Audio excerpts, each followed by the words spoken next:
বরাবরের আগ্রাসী নীতি থেকে সরে এসে মধ্যপ্রাচ্যকে নিয়ে নতুন করে পরিকল্পনা সাজিয়েছেন মার্কিন প্রেসিডেন্ট ডোনাল্ড ট্রাম্প।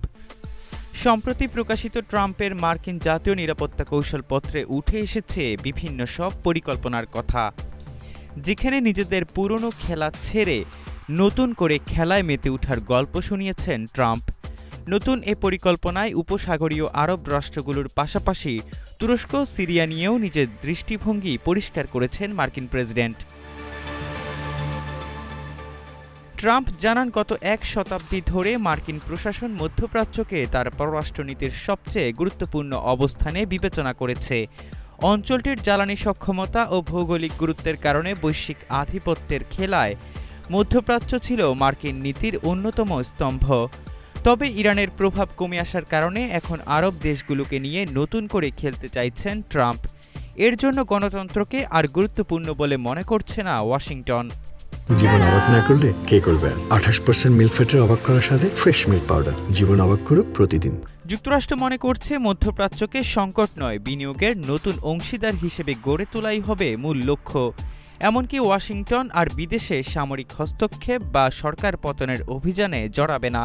29 পৃষ্ঠার কৌশলগত নথি বলছে, যুক্তরাষ্ট্রের প্রধান নিরাপত্তা অগ্রাধিকার হবে সীমান্ত নিয়ন্ত্রণ, অভিবাসন রোধ, দেশীয় শিল্পভিত্তি রক্ষা এবং প্রযুক্তিগত শ্রেষ্ঠত্ব ধরে রাখা।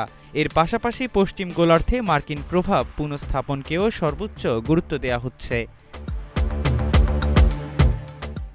নথিতে বলা হয়েছে, যুক্তরাষ্ট্র আর অতীতের মতো অন্তহীন যুদ্ধ চালাবে না, তবে কোনো শত্রু ভাবাপন্ন শক্তিকে মধ্যপ্রাচ্য নিয়ন্ত্রণের সুযোগও দেবে না। নতুন নীতিতে মধ্যপ্রাচ্যের ঐতিহ্যগত গুরুত্ব, বিশেষ করে তেলের উপর নির্ভরতা হ্রাস পেয়েছে বলে যুক্তরাষ্ট্রের অভিমত। এখন অঞ্চলটিকে পারমাণবিক জ্বালানি, এআই, প্রতিরক্ষা প্রযুক্তি ও বৈশ্বিক সাপ্লাই চেইন বিস্তারের জায়গা হিসেবে দেখা হচ্ছে। কৌশলে সিরিয়াকে স্থিতিশীলতার ঝুঁকিপূর্ণ অঞ্চল হিসেবে উল্লেখ করা হয়েছে। এখানে শান্তির জন্য চারপক্ষীয় কাঠামো, যুক্তরাষ্ট্র, আরব মিত্র, তুরস্ক ও ইসরায়েল গুরুত্বপূর্ণ ভূমিকা রাখবে বলে নথিতে উল্লেখ আছে। গালফ অঞ্চলে দীর্ঘদিন ধরে যুক্তরাষ্ট্র মানবাধিকার ও গণতন্ত্র ইস্যুতে চাপ প্রয়োগ করে আসছিল। ট্রাম্প প্রশাসন প্রথমবারের মতো স্বীকার করেছে যে এই চাপের কূটনীতি কার্যকর হয়নি। নতুন নীতিতে বলা হয়েছে, যুক্তরাষ্ট্র এখন অঞ্চলটির নেতৃত্বকে তাদের নিজস্ব ব্যবস্থায় গ্রহণ করবে। এহসান আবদুল্লাহ, নাগরিক প্রতিদিন।